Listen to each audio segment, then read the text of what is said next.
Can't I put some pants on first? Sir, we can get your pants for you. What the hell? Here I was, the Marcus Campbell, a successful internet entrepreneur in my own house, and I can't even get my own pants.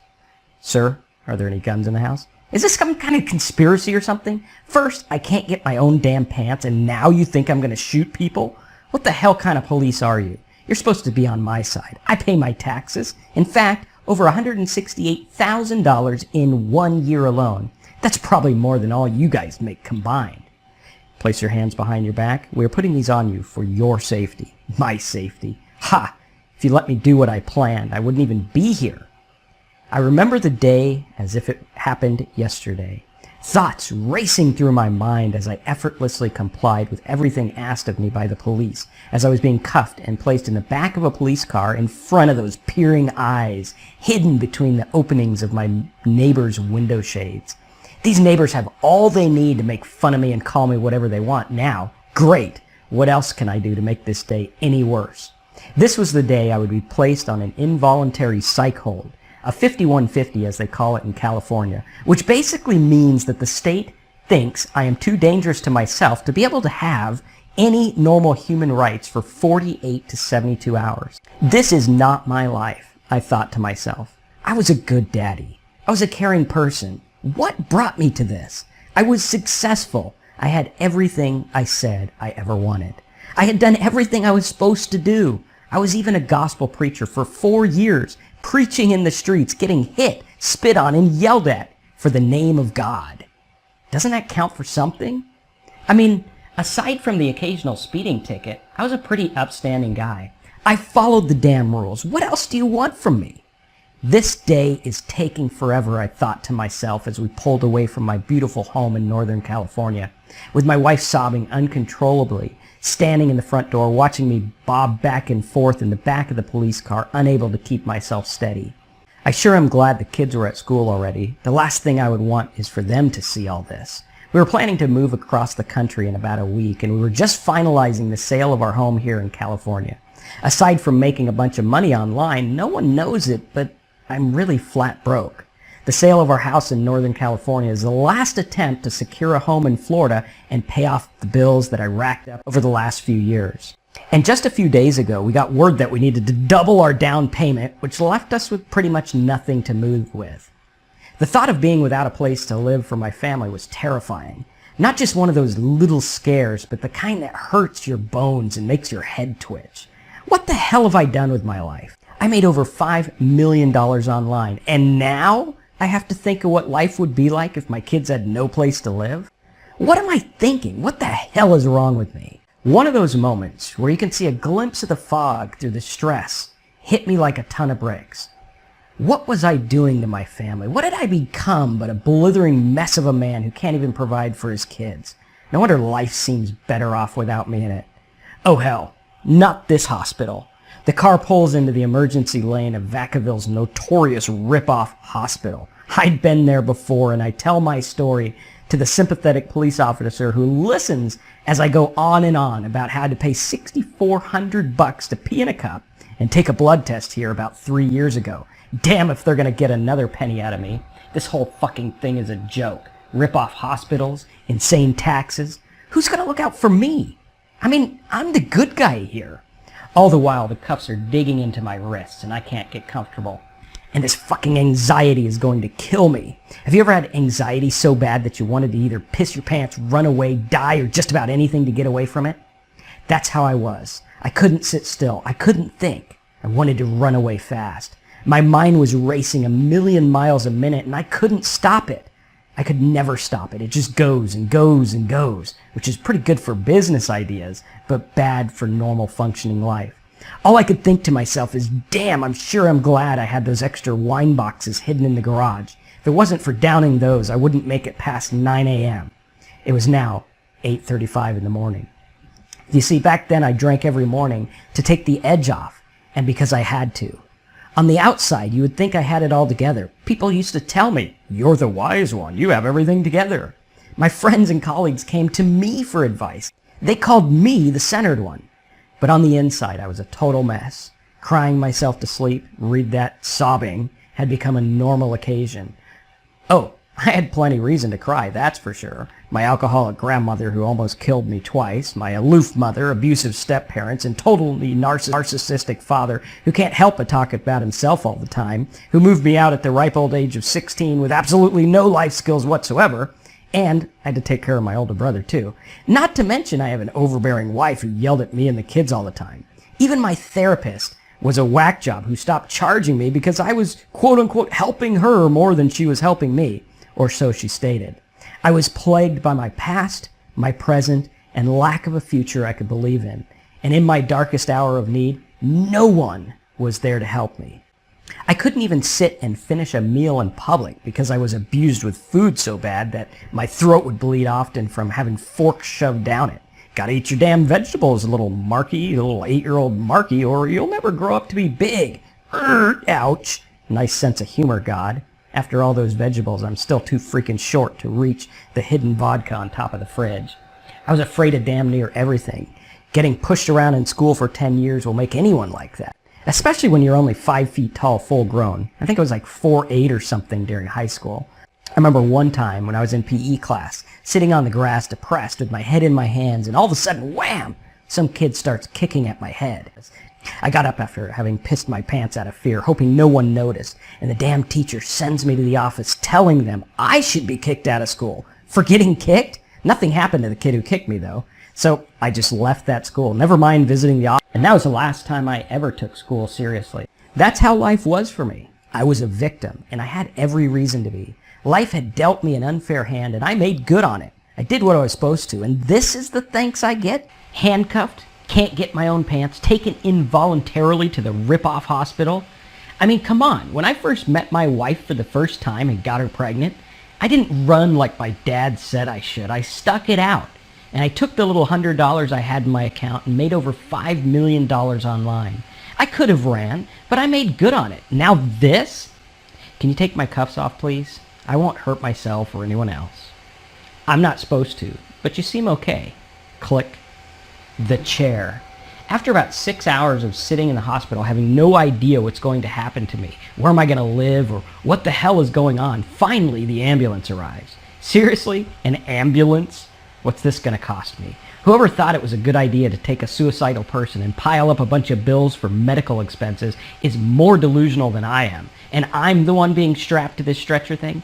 So full of anxiety I can't even sit still. I begged them to let me walk out. But it's against policy, sir. Perhaps they wouldn't be able to charge the $151,000 they eventually tried to charge me if they couldn't put me on the stretcher. Seriously? $151,000 for one ride in an ambulance? I could buy an ambulance for that much. I could buy a fucking helicopter. I could pay a doctor to live in my house. There's a lot better things I could think of to spend my $150,000 on than a 7-mile ride in a cramped ambulance. Shit, at least let me sip on the morphine or something. Well, the good part is that these straps holding me to the bed are not as uncomfortable as the cuffs were, and I got to walk outside a bit at the hospital. I could have left, but, where would I go? I feel like there's nothing left of me. I'm starting to regret not killing myself sooner when everyone was gone. To me, my life was worth less than my life insurance policy at that time. All these thoughts going through my mind as the ambulance speeds and bounces, making anyone who isn't yet sick ready to throw up everything they ever ate. Not to mention, you have to look out that little window backwards. Shit, what if someone sees me in here? What if they recognize me? I mean, at least 1 million people online have seen my videos. This could be really bad. Breathe, Marcus, breathe. We're almost there. Almost where? I have no idea where we're going or what to expect. For all I know, they could be taking me out to the desert to throw me in a hole. Then we arrive. The ambulance turns around, and the 2 doors are opened to this concrete building with 2 doors and no windows. Just a fence. A big, huge fence. The doors open, and all I see is the chair. This is the part where if you haven't yet surrendered to the fact that you are batshit crazy ass motherfucker, you're going to right now. Because this chair is metal.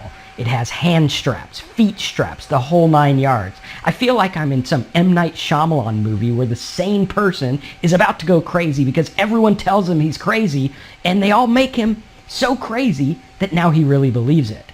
But I'm sane, I think to myself as they remove my shoes and give me state-issued non-slip socks. Take everything out of my pockets. I mean, what the hell? I'm not going to kill myself with my socks. Is that even possible? And what's with the Nurse Ratched over there in the corner looking at me? And the chair is ready for me. This chair was the scariest thing I'd ever faced. Imagine, you know you're totally sane. You're fine. And you're about to be held against your will and strapped tightly to a chair. What if they give me some lobotomy or some weird jack-off drugs or something like Cuckoo's Nest? Okay, stop, Marcus. Breathe. You can talk your way out of this. A huge sigh of relief comes across me. I didn't get strapped in the chair that time. Instead, I enter a room. There's a dimly lit TV showing game shows. A lady who hasn't bathed in what seems like years, who stares at you so deeply you feel like any minute she'll jump out and poke you in the eye for no good reason. She's talking to herself, clenching her bed mat tightly as she stares blankly at the TV. She's not even watching it. It's as if she isn't even here. What if they give me the shit that she's on?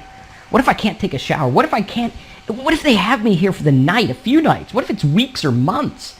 I can't take this anymore. I step outside for a breath to the super high fenced-in yard. It's not much bigger than a small backyard, and there's a few people off in the corners. I find a place to sit, and the sun beats down on me as I contemplate what I had become. Out of the corner of my eye, I notice a lady, about 45 years old, crawling on the grass. She's having conversations with every single blade of grass in great detail. She laughs with one and yells at the next. She scares me. What if she comes after me? What if she tries to get me? This is like a crazy movie, only it's real and I'm not crazy. I hear a voice in the back of my head. It says, "Marcus, you don't belong here. What are you doing?" Then, a small, vaguely comforting thought enters my mind, as if to touch me on the shoulder and say that everything's going to be okay. And it says to me, "Marcus, this is exactly where you belong. Welcome to alcoholic insanity." Dear friend, over the next 30 days, I will be writing you each day to help you understand what an alcoholic is, how an alcoholic thinks, and what to do to stay sober. These writings and insights do not come at a cheap price, as you heard from the story before. They almost cost me my very life and robbed me of my sanity. Let me first start by saying that I understand how you feel. I understand how hard it is to accept that something so simple, so pleasurable at one time, and so innocently used by other people can knock us down to our very core and cause us to wonder, what is wrong with me? Why can I not stop drinking? On so many other areas of my life, it was easy to excel. I started a successful online business from just a simple idea when no one believed in me. At that time, I had nothing to my name, no fancy degree, no formal schooling, and I barely knew how to use my computer. Certainly someone who can do that can kick something as simple as drinking, or so you would think. I used to pride myself on the ability to learn and talk my way out of any situation.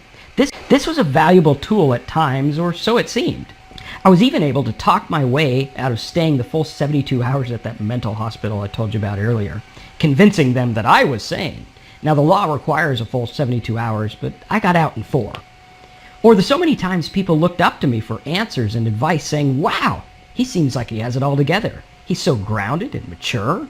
Yet deep down, I knew there was something wrong. Deeper than the alcohol, deeper than my outward appearance, which was usually pretty presentable. I was a functioning alcoholic. I ran my business, I took care of my family, cooked dinner every night, and helped other people with their problems. I even had a therapist who stopped charging me because I was quote-unquote helping her more than she helped me. But amidst the anguishing thoughts, daily guilt and shame, and inability to shut my mind off, I knew something was wrong.